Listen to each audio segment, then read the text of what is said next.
Cartoons, the animated frontier. These are the voyages of the Cellcast podcast. Its continuing mission to explore strange new cartoons, to seek out new animation styles and new creative storytelling methods, to boldly go where so few ever go again.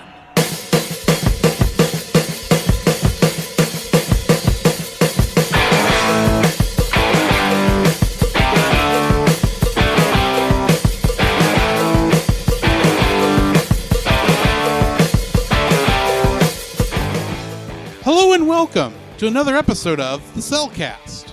Joining me today is a man who I've taken hostage so that he can escape the fascists, Jacob. Well, thanks, I guess. Why, thank you. I'd like to introduce our co-host, a man who is just looking for a bounty. Welcome, Drew. How are you doing, Jacob? Man, I'm doing pig-tacular. How about you? I don't know. I've been feeling like pork lately. Yeah. I like pig. Yeah. Bacon. Bacon, yes. Yeah. Who doesn't like bacon? Everything wrapped in bacon. Everything wrapped in bacon. Including bacon. Anyway. That's just a little too much bacon. What have you been watching? We'll just go ahead and jump right into this. Oh, wow. What have I been watching? That is outside of us both watching Lensman the other night over at Chase's. All right. So, let me get into my letterbox, which both me and Drew are members of. And that's where we do 100 movie challenge. Yes, although if there is a 2021, I don't think I'll be participating. Yeah, because that's become so much of a challenge. Here in the last month and a half, when I still have over 20 movies to watch, this has become more work than fun. So right. All right. So what have I been watching? All right. So starting, I believe it was Friday. Friday, I was supposed to go and watch another film with a friend from church. She had to bail at the last minute because she had family issues come up. Right. So I decided, because I had bought this movie probably like a month prior, was Gone with the Wind. Second oldest film I've ever seen. And it's 3.5 hours. And amazing storytelling. I know some people might say, well, it talks about racism, the Civil War, and all this stuff. And it's like, yes, and also that's historically accurate. You're like, yeah, we don't wipe away history just because we don't like it. True. We learn from history. And me being an amateur historian who just nerds out about history, yeah, that's something we need to learn and keep learning. And before, otherwise, we're doomed to repeat it if we don't. True. Do we really need another Adolf Hitler? No, we don't. We don't need another Mussolini. We do not need another Stalin. Interesting you bring up Mussolini. Yeah. The villain of this movie as far as I'm concerned today. Yeah. Either way, I watched that. And then on Saturday, I go to that place that shall not be named. Just say Walmart. Okay, Wally World. Okay, I went to Wally World. Wally World is where Jack Griswold tried to take his family to in California, and it was closed. Okay. Walmart. Fake Walt Disney at Six Flags Magic Kingdom. Anyway, Magic Kingdom, Magic Mountain. Either way. Close enough. Moving on. Continue. Either way, so I walk in there to go buy blue jeans. And then you get the sense to be like, this place is packed at like almost 10 o'clock in the morning. Like, what in the world's going on? So I make my way, weaving in and out, go to the jeans aisle. And sure enough, there are Black Friday sales all over the place. I'm like, let me go check. So sure enough, the Black Friday movie sales are on. And anybody who knows me, Black Friday is when I stock up on movies. Yes. So let me get to the movies. Oh, yes, I did say that wrong. It was Clark Griswold, not Jack Griswold. Never mind. No, you're good. All right, so I did pick up a relatively large stack of films. And I'll list them off here. Fast and Furious, Hobbs and Shaw. The Jumanji sequels, I guess you call them? The two new ones. The two new ones, yes. Right. Bad Boys for Life. Once Upon a Time in Hollywood. Trolls 1, Trolls 2. Beautiful Day in the Neighborhood. Good movie. Hotel Transylvania 3. You'll need that for next year. Yes, Abominable and Smallfoot. Okay. Yeah, I saw a few of those and be And like, how many of those did you watch that night? Let me get to that. All right, so after coming home, I watched Fast and Furious Presents Hobbs and Shaw. Very good action movie. It's got some heart behind it. I really enjoyed the very end of it. Mm-hmm. Like, if you've seen a Fast and Furious movie more recently, it's all about family. This one is no exception. And then I watched Trolls from 2016. I put myself through that earlier this year. I found it was interesting. Atypical, par for the course, and kids movie. It wasn't bad. No, it wasn't bad. It wasn't bad. Not something I would want to sit through again unless we were reviewing it. Right. And then I watched. I still haven't watched World Tour yet. Yeah, World Tour was interesting. It's got this nice little twist, in the middle of it, and if you know anything about music, it makes sense. So you're saying I'll see the end of this movie a mile away? Maybe. Can I already guess it? Maybe. I'm just going to leave it at that because it's been so long since I saw a trailer. Pre-COVID was the last time I saw a trailer. Oh, okay. Literally, I think when we were sitting in the theater for Onward is the last time I saw the trailer. Yeah, agreed. Yeah, all I can say about it is one string to rule them all. One string to find them. One string to bring them all, and in the darkness bind them. In the land of rock where the shadow lies. You went there. You had to go there. But bravo, man. Bravo. And obviously, we watched Lensman. Yes. And then I can say... Star Wars ripoff that's not based off a Star Wars ripoff. No, but it's fairly good. It's a fairly good movie. Yeah, it's based on so an artsy. old science fiction story, but they very loosely adapted it and turned it into a Star Wars ripoff. Yeah. And then obviously I watched Porco Rosso. Porco Rosso. Don't try to say that word 3 times fast. It's Italian. It's 2 words. Yeah. Porco Rosso. Yes. 2 words. Either way, that is all I have been watching. What have you been watching? Well, after I watched Porco Rosso the other night, I threw in another little movie I had been wanting to see for a while that I had bought back in the summer, but then didn't get a chance to watch it. If you remember, I talked back in the summer about watching a movie called Whispers of the Heart. Yeah. And I mentioned that, I don't remember if I mentioned it, but in that movie there was a character of this kind of figurine that this girl's imagination, that when the girl was imagining stuff, it came to life and did stuff. Yeah. Right? That cat is known as the Baron. Oh, okay. And the Baron was apparently the character who was the standout at that one, so they gave him his own movie. Oh, okay. Called The Cat Returns. Yeah. That was just the most fun movie I think I've watched in a long time. Oh, wow. Let me put it this way. You've got Anne Hathaway. Yeah. Carrie Elways. Yes. Peter Boyle. Mm-hmm. You know who that is? Remind me. He's the father in Everybody Loves Raymond. That's right. Okay. Yeah. And he played the monster in Young Frankenstein. Okay. You've got these 3 people bouncing off of each other. And yeah, they're still adapting the actual show, the actual story. But it's just the way all these people... Oh, and you've got Tim Curry as the villain. Oh, sweet. I want playing a fat cat. Oh, I want to watch this now. Oh, it is so much fun. It was just a fun movie. It's not one of those that was trying to push a story, push a moral. It was just, other than be yourself, is what it comes down to. But it's just such a fun little story, and I enjoyed the ever-loving fool out of it. Okay. Also, what else did I watch? I did put some stuff on Letterboxd this week. Mm-hmm. All right, so I also watched a weird little movie called A Babysitter's Guide to Monster Hunting. I noticed that. This can best describe as it should have been a Disney Channel original movie. It's got about that level of writing, but Netflix is the one that put it out. It's just a fun little romp. It's nothing to write home about. It's just a fun little movie, and about 5 seconds into the movie, you know what's going to happen. Okay.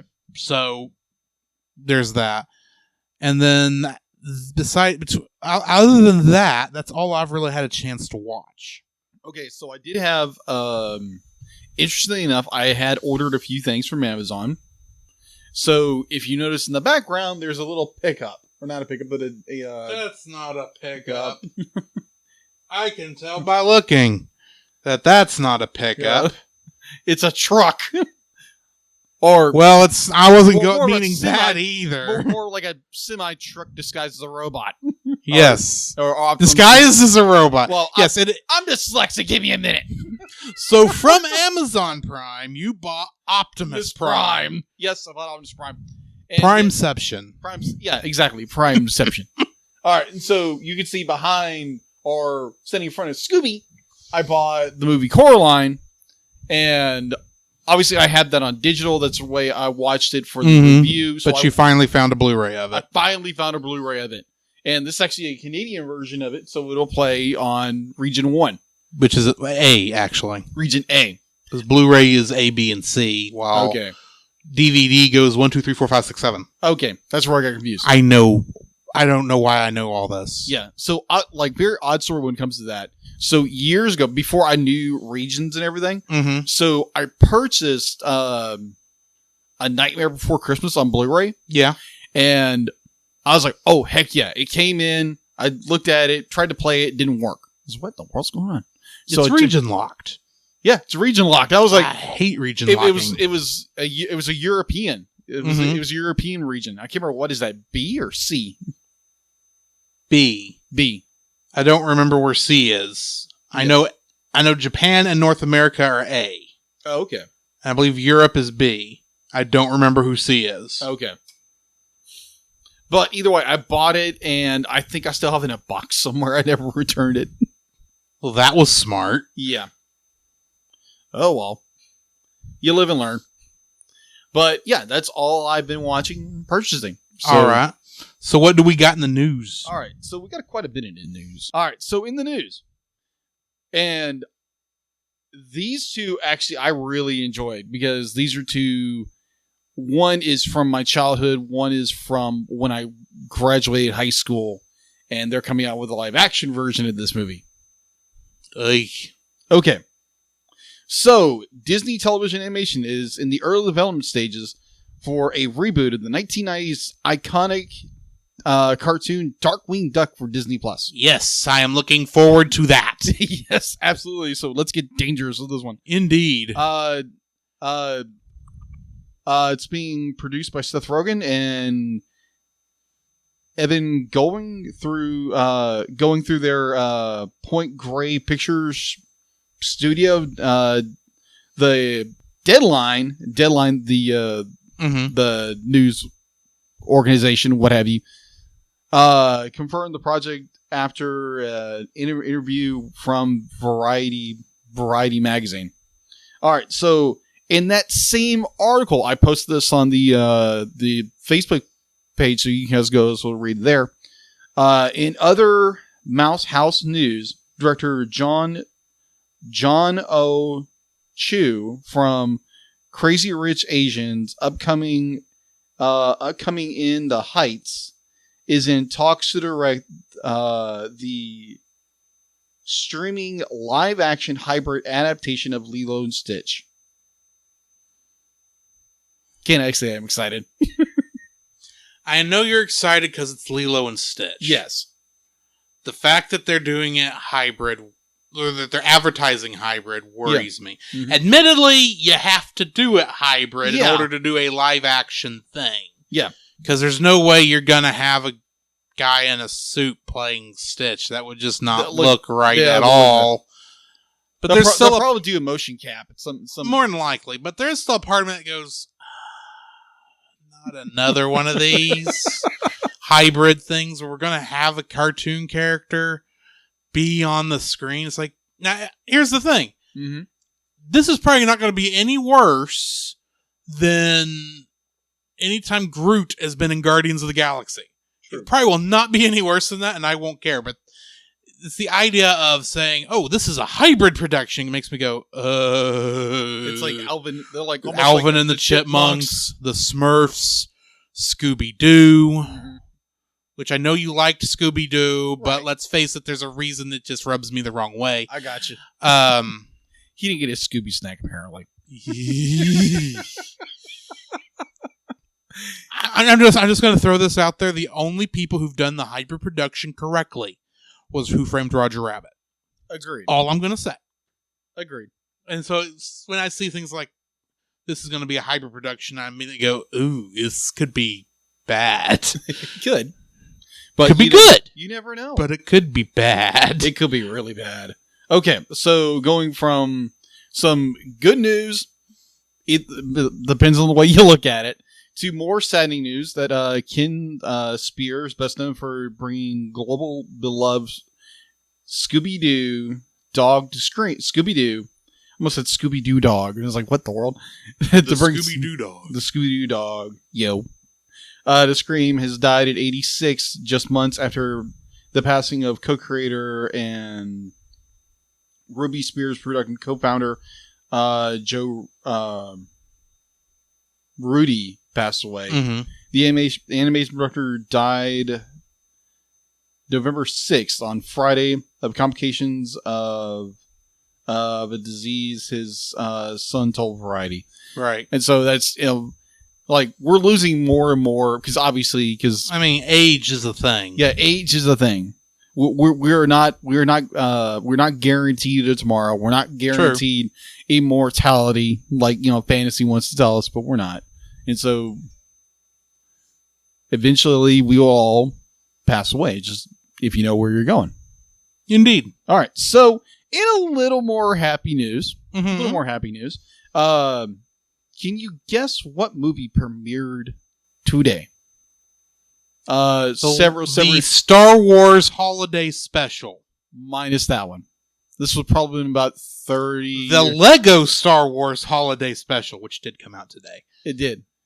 You got me on that one. But no, movie that came out, probably about the late 80s.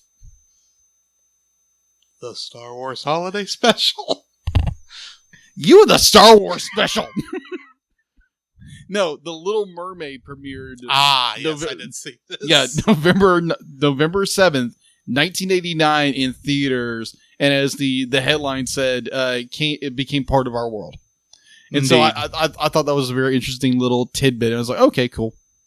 And so our last little bit of news. Now, granted, I saw the clip to this part of the episode, but it wasn't an official clip, so I did not put it on our Facebook page. Mm-hmm. So if you want to go check it out, you're more than welcome to. I didn't feel right with not putting official licensed stuff on for viewing. Mm-hmm. But apparently, the 1990s cartoon character known as Freakazoid, yes, apparently made a recent cameo on Teen Titans Go. Interesting. Yeah. I watched the clip and I was like, no wonder I don't like Teen Titans Go. And I was like, okay. My understanding is the show's not really that bad. Yeah. You just got to get into its groove. Yeah. I agree with you. It's just every clip I see, it's just like, really? This is really lowbrow, people. But either way. You're not a comedy fan either. No, so. I'm not. I'm not a comedy fan. To an extent, comedy fan. But yeah, there's no story you don't care. Exactly. So apparently, Freakazoid from 90s cartoon fame made a small cameo in Teen Titans Go. All right. So that's all we have in the news. No, it's not. You missed something. What did I miss? You missed the fact that there's a Tom and Jerry movie coming out. I did. I saw a bit of a trailer, but I never got. Yeah. I saw the trailer. It's kind of got that the Tom and Jerry themselves kind of have that 2.5D look to them, like exactly. Spider-Verse and Klaus. That movie we reviewed last Christmas. Yeah. That Good one. movie. Go watch Good movie, yes. It's got kind of that feel to it in terms of the characters, but they do lean kind of heavily on the cel-shaded. They actually are moving a lot like their more cel animated counterparts. Agreed. But I mean, it does.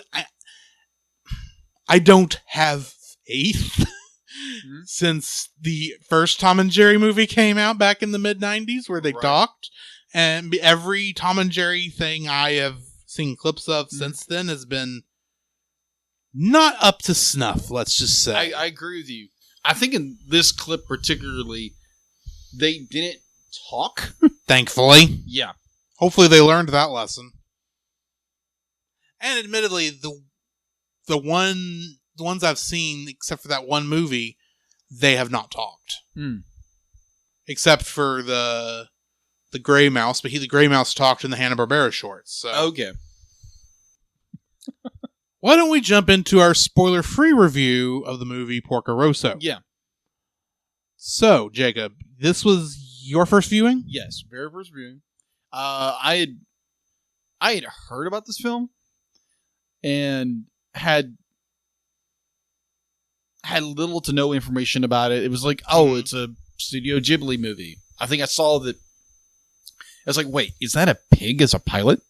Yeah. Yeah, I was just like, okay, that's kind of weird. And so in this viewing, I was like, wow. Mm-hmm. And just there's so much be like, for what I want to say, it's going to be spoilerific. Yes. So it's an amazing film. It's very well done, animation-wise, story-wise. I have a few problems with it, but other than that, it's a really good film. What about you, Drew? My first viewing of any Studio Ghibli film happened way back when I was still getting discs from Netflix. Oh. And I had seen, of course, I've talked about how when we, on the Nausicaa review, how I saw it on Cartoon Network late one night, and I thought this is really weird. And then there was kind of a break between there, and then I went on one day looking for stuff to put in my Netflix disc queue, and I just put in a bunch of stuff they had on there. Spirited Away, Princess Mononoke, and this movie. And this movie I knew nothing about. I had heard, of course, I had heard all the, the Academy Award stuff about Spirited Away, how it was a classic. Yeah. Another podcast that I don't think exists anymore that I was listening to at the time called Princess Mononoke, Ghibli's Disney princess movie, which I have disagreements with. Right. But this one happened to come in between there, and I had just put it on the list because it's like, it's about a pig flying a seaplane. That could be fun. Let's just throw that in there. Yeah. I don't know what else to pick. I'm just picking stuff that's got the word Miyazaki on it. Mm-hmm. And that one happened to, where it landed on the queue, happened to be between Spirited Away and Princess Mononoke, which when we get to those two movies, I'll talk more about. Okay. But I will say this movie is what sold me on Miyazaki as a director. Okay. And as a storyteller. Because this movie is still one of my favorites. It's a great movie. The flying scenes are phenomenal. For that alone, you need to watch this film. Agreed. If you have any animation, if you have enough thought about animation to listen to this podcast, and you have not seen Porco Rosso, go do so. I will highly suggest that. You can turn me off now, watch this movie, and come back, and you will be thankful. Yeah, agreed. Because I'm about to nerd out here in a couple minutes. I would expect nothing else. Exactly. It's just a fun movie. The story's, I remember when the first time I watched it, I thought the story was a little weak, but the more I've watched it, the more it's like, you know what? This is a great story. Right. It's not meant to be a deep story. It's just a fun little story that happens to involve Italian fascists. Yeah. At one point. Mm-hmm.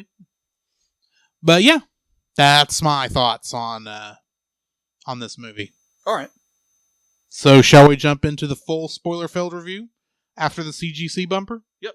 All right, let's do so. Ray. Wrong. Okay. This progress is a part of Christian Reek Central Network. Wrong. Hey, Scoop, what are you doing, man? I don't know. I'm supposed to be reading an ad. All right, hold on. Give me it. Okay. All right. This podcast is part of the Christian Geek Central Network at ChristianGeekCentral.com. There you can find a collection of blogs and podcasts working together to bring you some of the best content on the web for Christian geeks, such as the Christian Geek Central Podcast, the flagship of the Christian Geek Central Network, the CGC Podcast, previously known as the Spirit Played Underground Podcast, is a weekly 30 to 60 minute biblical examination and celebration of geek entertainment and passions. It features reviews, interviews, and conversations about movies, tabletop games, video games, books, comics, TV shows, and a widening variety of other entertainment. Also included is a chapter-by-chapter examination of the Bible and its specific application for geeks. Hosted by Peter Franson of Spirit Blade Productions, the show also features listener-submitted content and segments created by other members of the CGC network.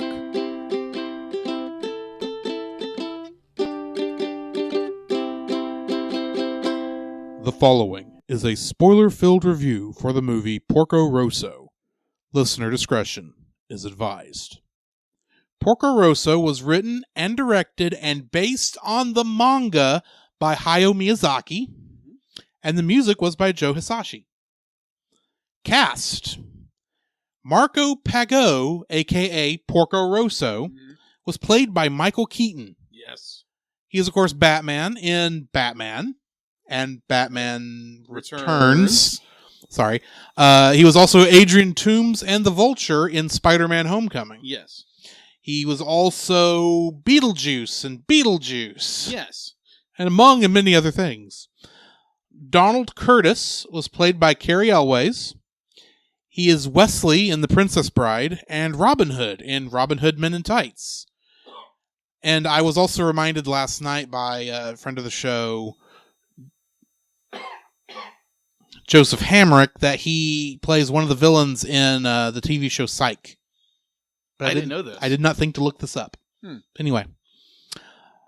Theo Piccolo was played by Kimberly Williams Paisley. Mm-hmm. She played Annie Banks in Father of the Bride and Renee Adler in The Flash. As in The Flash your t-shirt is from. Yes. Gina was played by Susan Egan. She played Meg in Hercules and Lynn in Spirited Away. Ah, okay. Mr. Piccolo was played by David Ogden Stiers. He was Cogsworth in Beauty and the Beast and Jumba in Lilo and Stitch. Also, you're kind of forgetting one major television show he was a part of, so iconic it'd be like everyone knows about it. And that is MASH. Where he played. Can you give me the name? And there goes Major Charles Winchester is what it says on IMDb. There goes the entire thing. Capo, leader of the Mama Alito Pirates, was played by Brad Garrett, mostly known for playing Robert Barone on Everybody Loves Raymond, and Eeyore in Christopher Robin. That's right, yeah. He was the perfect person for Eeyore, in my opinion. Exactly. The rest of the Mama Alito gang was played by Bill Fagerbake, who is mostly known for playing Patrick Starr in SpongeBob SquarePants, and both Broadway and Hollywood in Gargoyles. Kevin Michael Richardson, who was Gontu in Lilo and Stitch, and Panthro in Thundercats 2011. Exactly. Our good friend Frank Welker, Uh-huh. who was Ralph the Guard in Animaniacs, and Garfield in The Garfield Show. True. That was the two I decided for that one. Okay. Roger Bumpus, who played Squidward in SpongeBob SquarePants, and Dr. Light in Teen Titans. And This did not update. Ferrari was played by Tom Kenny, who is mostly known for playing SpongeBob SquarePants. So apparently we got the whole cast except for Mr. Krabs here on this one. Getting into our Kingdom Hearts connections. Oh boy. Starting off with the big one, Frank Welker, who was, of course, one of the members of the Mama Lito gang. He played Abu in Experiment 221 Sparky in Kingdom Hearts. Tress MacNeille, who was just a voice in this one. Okay. She was Daisy Duck, Queen of Hearts, Chip, Kanga, and Merryweather in Kingdom Hearts. Kevin Michael Richardson, in Kingdom Hearts, was also Sebastian, Gontu, and Blackguard A. D. Bradley Baker, who was a voice in this movie, played Waka in Kingdom Hearts. Jeff Bennett, who was also just a voice in this movie, was the mayor of Halloween Town, Mr. Smee, Beryl, Merlin, Lumiere, Bashful, Large Beagle Boy, and Small Beagle Boy, and Geppetto in Kingdom Hearts. Corey Burton, he was the captain in this movie. He played Captain Hook, the White Rabbit, the Doorknob, Flotsam, Jetsam, Dale, Diz, the MCP, Santa Claus, Sark, Shan Yu, the Peddler, Yen Sid, Ansem the Wise, Magic Mirror, Grumpy, Claude Frollo, and Zeus in Kingdom Hearts. Bill Farmer was just a voice, but he is, of course, known for playing Goofy for the last 30, 40 years, including Kingdom Hearts. Plus, he was also Horace Horsecollar and Sleepy. Bradley Pierce, who played the Gas Boy in this movie, was additional voices in Kingdom Hearts. Susan Egan reprised her role as Meg in near every one of her appearances in Kingdom Hearts. David Ogden Stiers reprised his role as Cogsworth and played Dr. Jumba, Jakiba, and Doc in Kingdom Hearts. Brian George, who was just a voice in this one, played Captain Hector Barbosa in Kingdom Hearts. Tom Kenny, who I mentioned was Ferrari earlier, he played Rabbit in Kingdom Hearts. And in the Japanese cast, Asio Otsuka played Donorudo Kachisu, Donald Curtis. Okay. He was Ansem Xehanort, Terra Xehanort, and Master Xehanort in Kingdom Hearts. Shuichiro Moriyama, who played Kurenai Nobuta, the Japanese name for Porco Rosso. He played both Flotsam and Jetsam in Kingdom Hearts. Yu Shimaka, who was a Mama Alito gang member in this movie, played Goofy in Kingdom Hearts. Okay. So we got both Goofies in this movie. Oh, wow. And Mahito Sujimura, who was just a voice in Porco Rosso, played Gopher. Okay. Well, I did want to mention, did you bring up Rob Paulsen was in this film? I did notice he was in the film. I think he was just a voice. Though, yeah, he was I think he was one of the pilots. Probably. There's a lot of them, yeah. Well, he was the pilot that took... the extras. Yeah. I did not include. I tend not to include extras. Okay. Yeah, I just wanted to bring up Rob Paulsen was in this film because Rob Paulsen is everybody. Yes. Yes. So, thought I'd bring him up. Either way. Info and stuff. All right. So, info and stuff. All right. So, if you have a subscription to HBO Max, you have able to watch this currently. If you wanted to stream it, you can buy it on Amazon Prime for $10.99 and Voodoo is still a thing. In fact, Walmart's selling it. Yeah, Voodoo. Yeah, Voodoo. They sold it to somebody, I think. Yeah. Anyway. Yeah. For some reason, I've been like Voodoo, like Jason Voorhees. For some reason, I was like, nope, different thing. Voodoo is in Voodoo. Yeah, Voodoo. Voodoo, you can buy it for $11.99. So for IMDb, it has a 7.7 out of 10. And on Rotten Tomatoes, it has a score of 97, and its audience score is 87. Okay. All right, so production company obviously was Studio Ghibli. Mm-hmm. Distribution was Toei. Its first original American release was Disney. Well, maybe. Mm-hmm.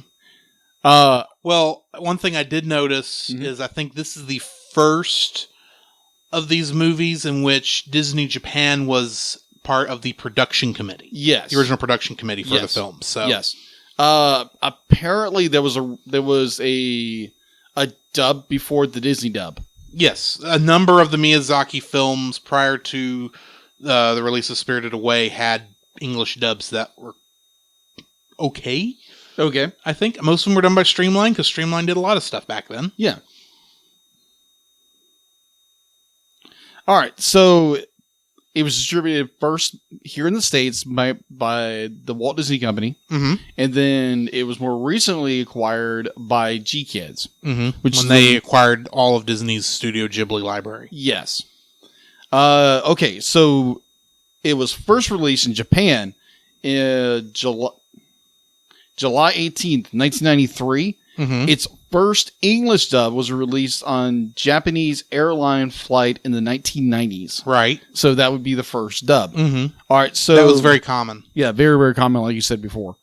The Walt Disney Studio Home Entertainment released Porco Rosso on DVD February 22nd, 2005 on Blu-ray on February 3rd, 2015 with a new dub. Obviously, with the cast you mentioned before.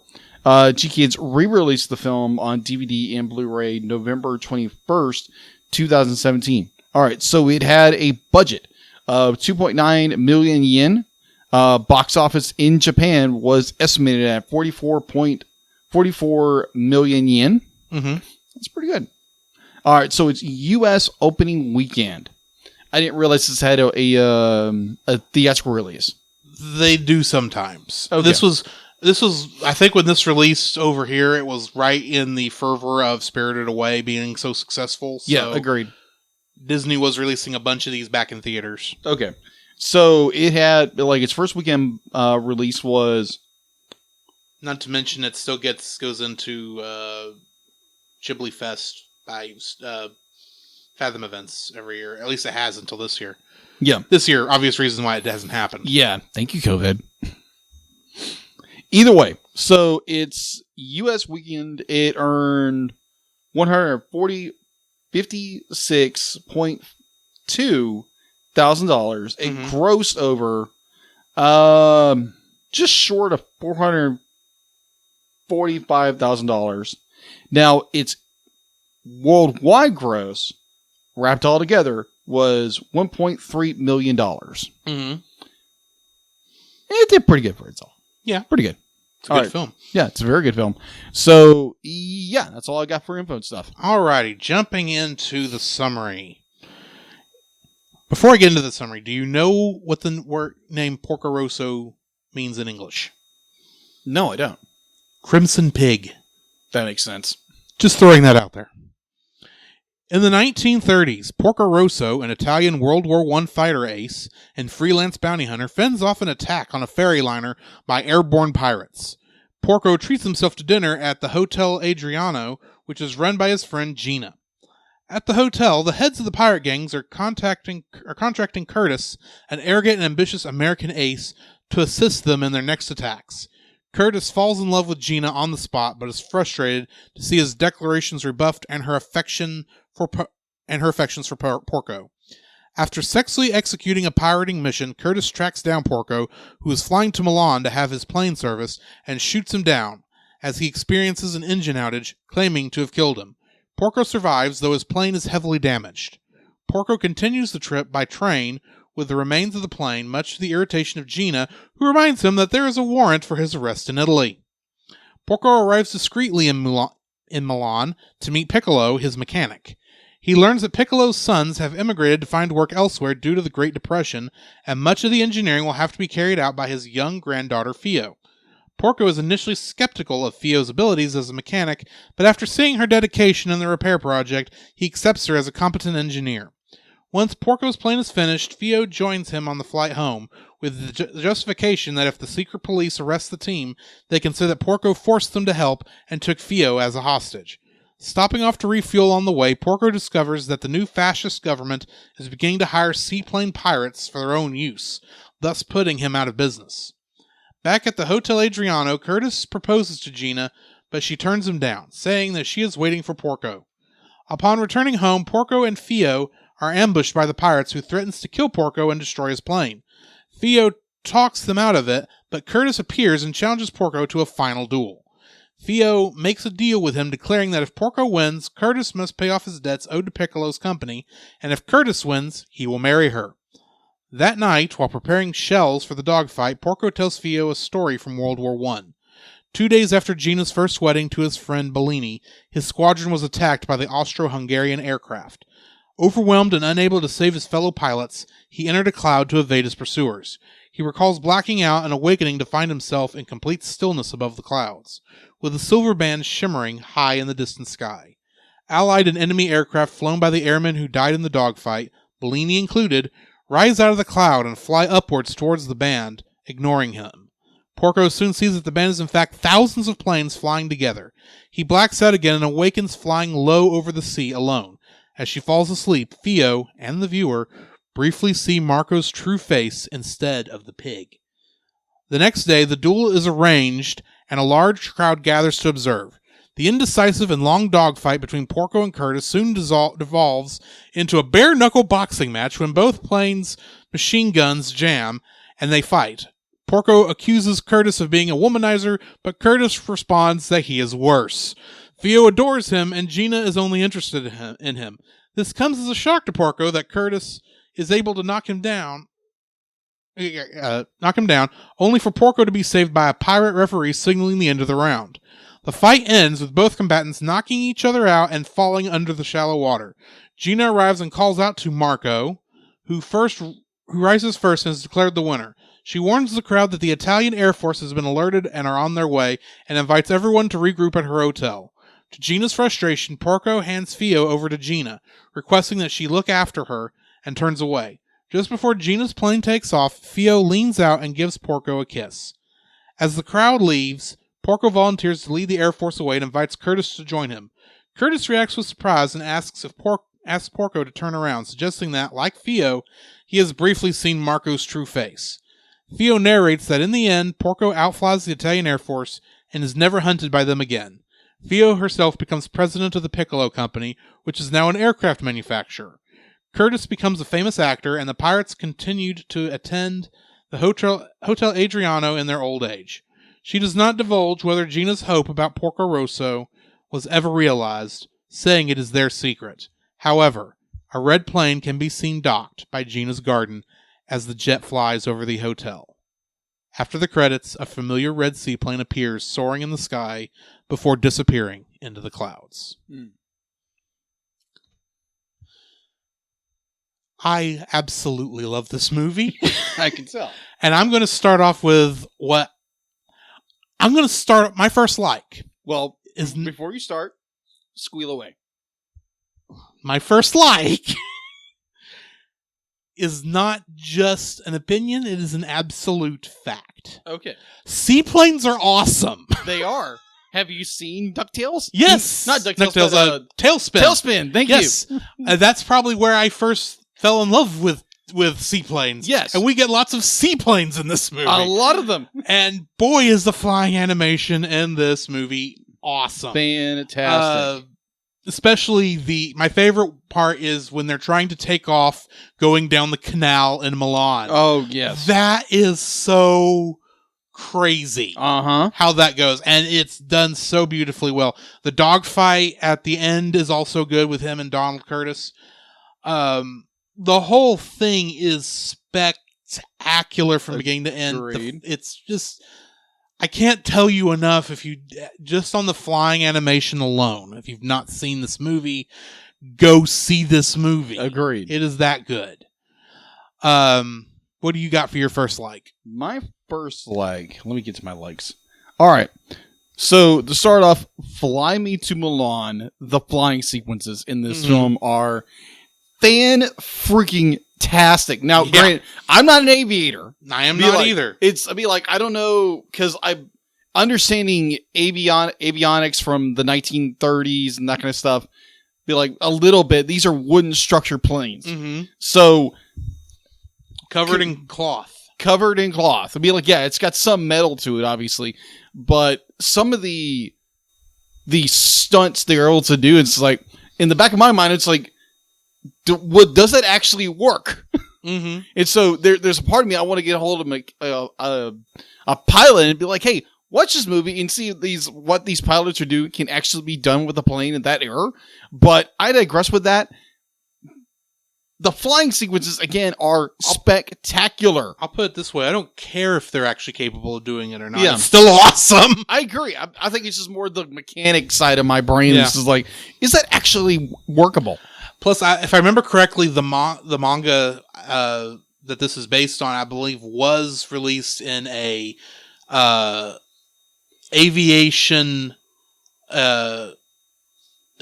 magazine. Is when this was the magazine the manga was originally published in. Okay. So, and also, there is some belief. I would believe to that degree that he had to write at least somewhat realistically. agree with you. And also the fact that the original manga was colored in watercolor, Yes. which I found it's like, ooh, that sounds like fun. Being the artist, it's like, ooh, I love working with watercolors. I need to look up this manga because I actually want to read more of this story if there is more. Yeah. I'm hoping he wrote a bunch of these and just was only able to adapt the one story. All right, so that is my number one. The flying in this movie is incredible. What's your number two? My number two is Cary Elwes. I like Cary Elwes in almost everything I've seen him in. He's a fantastic actor. But also, this is... Well, he is the antagonist in this movie, and you don't get to see him play an antagonist that often. No. Minus in Twister. And in those episodes of Psych. Yeah. For the most part, he is just a delight in this movie. I would not call him the villain. Okay. If there's a villain in this movie, it's Benito Mussolini. Or the even though he's and the rest of the Italian fascists, except for Ferrari. Gotta love Ferrari. Yeah. I am curious if this Ferrari is in any way related to the car manufacturer, or is supposed to be. Maybe. I don't know. But at the same time. Well, technically Ferrari started off as an airplane manufacturer and then built cars. Yes, so but I'm referring to the family line. Yes, that's what I'm referring to. I just know the family line more as a car manufacturer. Yeah. Anyway. Yeah. The Cary Elwes as Donald Curtis, I mean, keep in mind, this is a British actor playing a Texan, for one thing. More southern than anything. They say he's from Texas. I'm calling him a Texan. Okay. Who's going to go off to California to essentially be Clark Gable. Pretty much. In essence. And he kind of gets that accent down pat. He's the type of character you can't wait for him to come back on screen. Agreed. Because he's equal parts cool and equal parts hilarious. Agreed. He's the antagonist you can't hate. Exactly. Because he's really a rival, is what it comes down to. He shoots Porco down because that's the job he was hired to do. Exactly. But for the most part, he, especially by the end of the movie, after the fist fight, is like, yeah, y'all guys are just going to be friends now the rest of your life. Yeah. Y'all are enemies at this point. And I just like how it can go that way. So yeah. Yeah. Cary Elwes as Donald Curtis is my number two. Okay. My second would be Flo. Fio? Fio, thank you. For some reason, I always want to say Flo, but it's Fio. It looks like Flo, but it is Fio. It is Fio. It is an I, not an L. Yeah, Fio. The way this character is... One, she's tough as nails. The fact that like she's 17 years old, builds a plane, and basically be like, Porco can be like, no, you're not coming along with Michael Keaton with that voice. Like, yes. You're just expecting him to say, I'm Pigman. Yes, exactly. But, Theo is just like tough as nails kind of kid. Just like, when like Porco's like, no, you're not coming with me. It's like, no, give me 5 seconds. Let me change this out. Yes. Like her determination is just so infectious. In the last 12 hours, I've completely redesigned the fuselage to allow me to have an extra seat. Yeah. I apparently think I can squeeze my rather large posterior in next between these guns, but Yeah, remove one of the guns. Yeah. It's like, oh, really? yes. And my thought is, did Piccolo reduce the price now that he's got an extra gun he could go sell? Probably not. Probably not. He wants his money. He wants all... Well, admittedly, they were going bankrupt. Yeah. And all his male relatives apparently fled the country. Yeah. So all he's got is his Rosie the Riveters. True. Including the 3 old hags. Yes, the 3 old hags. But Theo is just the fact that like when it comes to the bet between Curtis and our main protagonist, like she literally throws herself in the middle of it. It's like, oh, okay, be like, well, if Porco loses and then Curtis is like, I'll marry you, it's okay, fine then.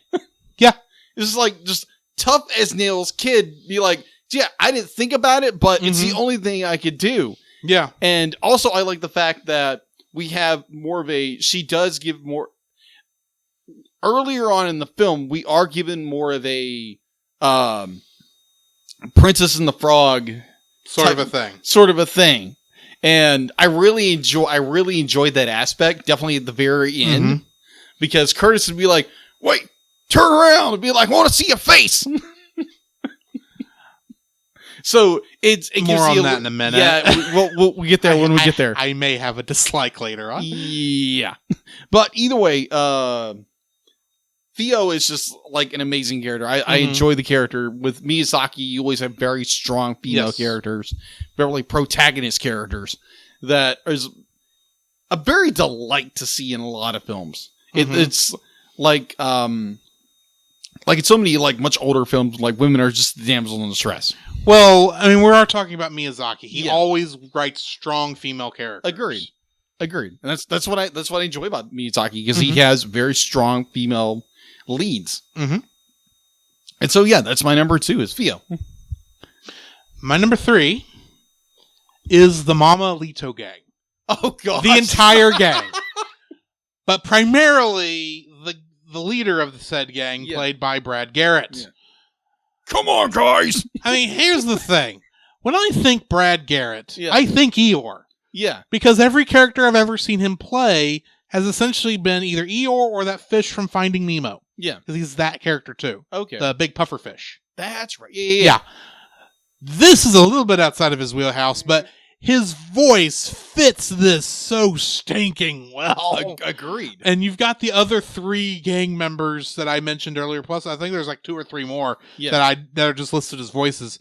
They are, from the very beginning of this movie until the end, they are present. Yes. And they are just hilarious. Agreed. The entire time. Completely agreed. My favorite part is when they've gotten their plane fixed and they haven't had time to paint the tail yet. This is so embarrassing. I can't believe we have to go talk to these guys. You couldn't afford the same freaking paint job. Blah, blah, blah, blah, blah, blah. And it's literally front half of the plane's camouflaged, back half silver.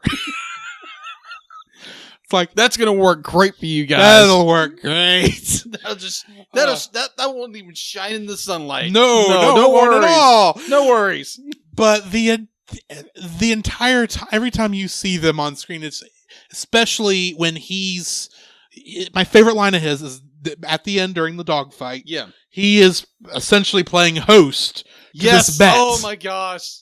And all the pirates are in love with Theo. Oh yes, Porco and Donald are starting to come in for the landing after the plane's jammed. Yes, and Theo runs off, like and Theo he goes, Theo, wait! You can't run off. You're a bet. You can't leave the stage. As he tries to grab the money and run after her. Bets can't run off.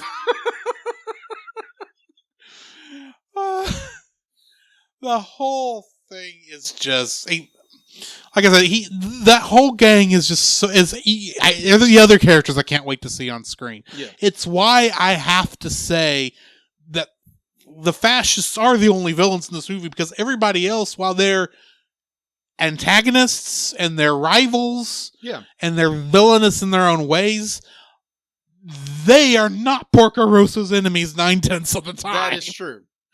There might be more of a nuisance to it. Yes. Also, I liked there at the beginning where all the people on the ship are trying to point Porco to go this way, and Porco goes the other way. He goes, "Yeah, I know these Mama Alito guys. They'll fly just right over the ridge and then get on a boat and go this other way just to save money on fuel." It's like, that is funny. That is, also, yes. all the little kids that they gosh. tried to kidnap. Oh, good and night. they are little kids. They're little kids, and they are not helping the pirates at No, all. they're not. It's like getting into everything. And my favorite part is on that. One of the Alito gang has allowed those two kids to come up into his spot at the top while he's trying to shoot. And he goes, "Oh man, you can't hit the broadside of a barn! Look, there's Porco. He's coming right for us. Hey, Mr. Porco!" The movie starts off like that, and you're like, "Oh, we're in for a good time." So yeah, that's my third is the Mama Alito gang. What is your third like? Oh gosh, wow. Well, my thought was the animation in this film. It's like every other Studio Ghibli Miyazaki film. It's so well done. The fact that the backgrounds look like they're done watercolor. Yeah. So arcing back to the original manga, the fact that Miyazaki did the original manga, so he has more investment. He puts more energy and time in the film, especially since he wrote it and wrote the manga. So this was very much a passion project for him. Oh yeah, and you can tell, but just the way. Obviously, because how Miyazaki characters laugh, they're big and huge. You can see their teeth, and just the expressions. Unlike with Only Yesterday, we had the more realistic laugh, and it was more subdued. Yeah, it was a lot more subdued. This is more very over animated, very more of what you think of when you think Miyazaki. Yeah, exactly. It's a tour de force when it comes to just animation, and I would have to add the story is just very well done, just be just beat by beat by beat by beat. It's just so incredibly well done and well executed. Now, Grant, I do have a problem with the story, and we'll get there when we get into the slice. Fair enough. That's my number 3. Well, then let's jump into our dislikes. Okay. My first dislike, I will admit, is a nitpick. Okay. Why is Porco a pig? We get one line that talks about a curse. Yeah. And that some witch cursed him so he'd be a pig, I guess, like all men probably sneakily are, especially when they're womanizers. Yeah. That's the closest thing we get to an idea as to why he's a pig. Yeah. And admittedly, the quote-unquote 2 times he regains his human form, even for a short amount of time, it's when he's at his noblest. Yeah. But at the same time, I'm still going, why is he a pig? And the fact that he's a pig is not important to the story whatsoever. Agreed. So yeah, he's the Crimson Pig. He could just be a guy with a pig face for no reason, and it would make as much sense. Yeah. Why is him being a pig important? Just to give it that Ghibli factor? I guess so. I don't know. I don't know why he's a pig. It doesn't really matter that he's a pig, but they went to a lot of trouble to make him look like to have a pig head. So if you're going to include a detail like that, I want at least a little more something. Yeah. Tell that story somewhere in there. Maybe to explain why he's actually got a pig head. They never go into that explanation. Yeah. Other than just 1 or 2 lines, at least in the English version. I don't know how it's done in the Japanese version. But yeah, it's a thing that happens. He's a pig. It's like, deal with it. It's like, Okay. So, What's your first dislike? well, technically, I'm going to jump into my third because that's exactly the same one. Is the fact to be like, we're never really given a full story, a full explanation of why Porco is a pig. Right. Like, we're given more, like you said, 2-3 lines here and there. It's why I think the manga must go on longer. Yeah, that's than what the movie shows. Yeah. That's the only assumption I could give. And maybe the fact that, like, when he goes up into the clouds and he sees all his friends ascend into the heavens and he comes back down, I'm assuming that's when he transforms into a pig. Well, I presume. In those 1 or 2 lines, they mention a witch is what turned him into a pig. Yeah. And that's a curse. But it's alluded to that he's a pig because he's a womanizer. Yeah. But they never actually talk about it. Yeah, there's no full explanation why, and I would love to hear that explanation. All right, so that is my number 3. What is your number 2? My number 2 dislike of this film, it's short. And I don't mean short in terms of length, because the length's about even with everything else. Right. I want more of the story. Agreed.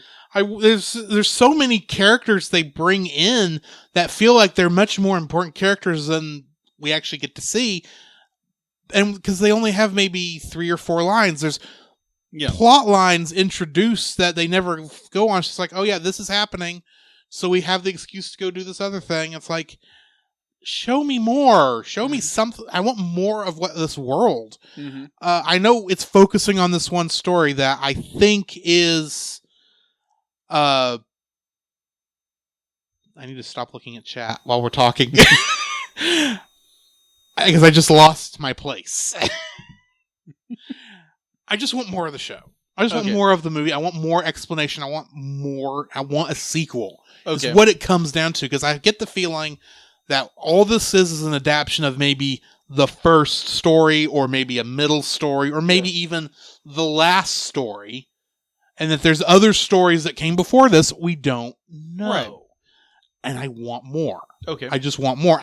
That's a good dislike to have, I think. Okay, yeah, I agree with you. But, yeah. All right, so my number 1 dislike, they overkilled it with the pig jokes. It's like, I'm a pig. You're a pig. You're a big pig, too. Oi! So I'm just like... It's like... I'm a pig. I'll leave you humans to deal with that. Yeah. That's okay. I understand he's a pig, or he's a human has been transformed into a pig. Like, we don't have to keep bringing up every sentence that he's a pig. We get it. He's a pig. And I understand be like, if you're Porco or Marco's situation, like, yeah, be like, you're kind of, you're set in your ways. You're a pig. Yeah. But, like, why do we have to keep iterating he's a pig? Like, everybody's like, oh, he's a pig. We can see this. Move on a little bit here. Maybe explain why he's a pig. Yeah, exactly. Give us more explanation. Maybe a flashback. Maybe the point where, maybe a beautiful transition where he goes from human to pig. I don't know. That would have been interesting to see. That would have seen. Very interesting. But anyway. But either way, that is my number 1 dislike. What is your number... 3? 3. I'm on number 3, and my number 3 dislike... Do I have a 3 dislike is the question. Because this is a very good movie. Agreed. I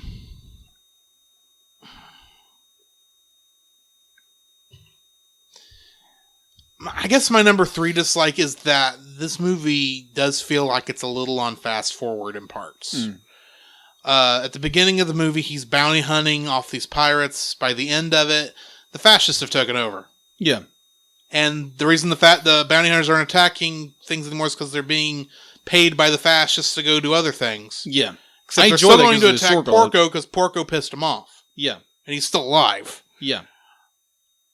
And I'm still sitting there going, so are y'all working for Mussolini, for the fascists, for Italy? Or are you not? Because they say the fascists are paying the pirates and the bounty hunters for different things. Right. To do jobs for them. But at the same time, it's like, but are these guys not? Are these the losers that the fascists wouldn't talk to? what is the deal with these guys? Why are they the ones who feel like? Hey, I understand everyone's going to run when they realize the cops are coming, Right. which is essentially what happened there at the end. But because even if you're not guilty, you're dealing with an illegal dog fighting thing technically. Yeah, it's dog fighting. Plain dog fighting, not dog fighting, but still. Yeah, it's just, and the fact that it ends without what I feel is a true resolution. Yep. I'm not saying, it's hinted at that maybe he has regained his human form. Yeah, that's a lot. And I prefer to say that last kiss kind of did make him permanently regain his human form. But it's not shown. We don't even get to see his face after the fight. Yeah, I think we get to see like the small bit, but it's the same bit. It's the bit that barely changes between pig and human anyway. Yeah. And the only glimpse we get is of whether he and Gina got together is, that's their secret. Yeah. Well, that kind of does give away the secret, but at least show me a guy in Porco Rosso's suit walking down that garden path. Yeah. Show me that. You don't have to show me Porco himself. Show me a guy who might be Porco and I will live. Yeah. But it just kind of, this is what happened. This is all I really know. And, it's not for me to give away what happened between these two lovers, these two star-crossed lovers. It's not, and it's like, fine. But it's just, it is what it is. It kind of just ends. It does.